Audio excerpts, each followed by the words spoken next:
అందరికీ నమస్తే.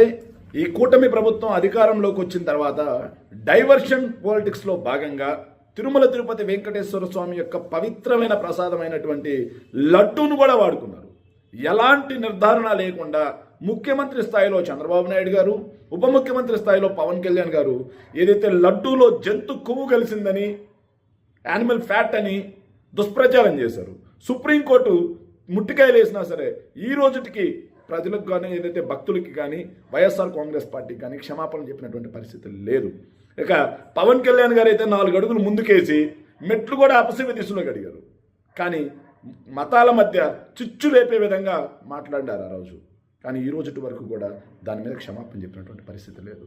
మళ్ళీ బోలేబాబా డైరీ అనే పేరు చెప్పి బోలేబాబా డైరీని ఏదైతే వైవి సుబ్బారెడ్డి గారు తీసుకొచ్చినట్టుగా అప్పన్న అనే వైవి సుబ్బారెడ్డి గారికి సంబంధం లేని పిఏ, విపిఆర్ గారి పిఏని వైవి సుబ్బారెడ్డి గారి పిఏగా చూపిస్తూ, సో ఇక్కడ వైవి సుబ్బారెడ్డి గారిని బదనాం చేయాలి, వైఎస్ఆర్ కాంగ్రెస్ పార్టీని బదనాం చేయాలని బోలేబాబా డైరీకి అసలు పాలే కొందు, పెరిగే కొందు మొత్తం కూడా కెమికల్ అని చెప్పేసి దుష్ప్రచారానికి SIT and Telugu Desam party and yellow media ITDP లేపారు. కానీ వాస్తవం ఏంటి? నిన్న జగన్మోహన్ రెడ్డి గారు ప్రశ్న అడిగారు, అయ్యా ఈ బోలేబాబా డైరీ ఎప్పుడు తీసుకొచ్చారు? ఈ బోలేబాబా డైరీ ఎప్పుడు తీసుకొచ్చారు? 26 జూన్ 2018. అంటే అధికారంలో ఎవరున్నారు? చంద్రబాబు నాయుడు గారు అధికారంలో ఉన్నప్పుడు నాకు తెలిసి పుట్టా సుధాకర్ యాదవ్ గారు అనుకుంటా అప్పట్లో టీటీడీ బోర్డు చైర్మన్గా. అప్పుడు item number 192 page number 232లో Bhole Baba డైరీకి 73,000 కేజీల నెయ్యి సప్లై కాంట్రాక్ట్ ఎవరిచ్చారు?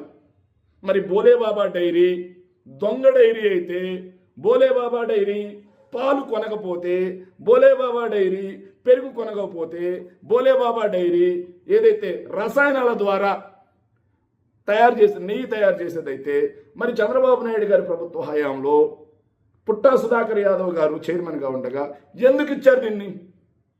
దీనికి తెలుగుదేశం పార్టీ నేరుగా సమాధానం చెప్పాలి, సిట్ అధికారులు నేరుగా సమాధానం చెప్పాలి.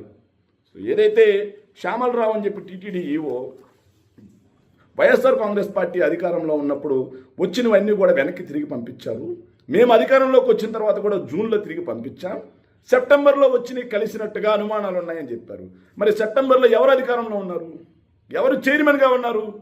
వీటన్నిటికీ వాళ్ళ తప్పిదాలని, వాళ్ళ యొక్క ప్రభుత్వ వ్యతిరేకతని డైవర్ట్ చేయడం కోసం తిరుమల తిరుపతి వెంకటేశ్వర స్వామిని రాజకీయాల కోసం వాడుకున్నటువంటి ఈ ప్రభుత్వం ఖచ్చితంగా వెంకటేశ్వర స్వామి యొక్క ఆగ్రహావేశాలకి, కోపాగ్నికి, శాపానికి గురిగాక తప్పదు. తస్మాత్ జాగ్రత్త. ఎక్కడైనా సరే వెంకటేశ్వర స్వామిని మీ రాజకీయ లబ్ధి కోసం వాడుకోవడం మానేసి అక్కడ జరిగేటువంటి మీరు అధికారంలోకి వచ్చిన తర్వాత తొక్కిసలాట్లు జరుగుతాయి, మీరు అధికారంలోకి వచ్చిన తర్వాత గోవులు చచ్చిపోతారు, మీరు అధికారంలోకి వచ్చిన తర్వాత అక్కడ షూటింగులు జరుగుతాయి, మీరు అధికారంలోకి వచ్చిన తర్వాత అక్కడ కనీసం భక్తులకి మెరుగైన సౌకర్యాలు కూడా కల్పించరు, మీరు అధికారంలోకి వచ్చిన తర్వాతే అక్కడ తిరుమల కొండ మీద బెల్ట్ షాపులు దొరుకుతాయి, మీరు అధికారంలోకి వచ్చిన తర్వాతే తిరుమల కొండ మీద మాంసాహారం తింటూ ఉంటారు.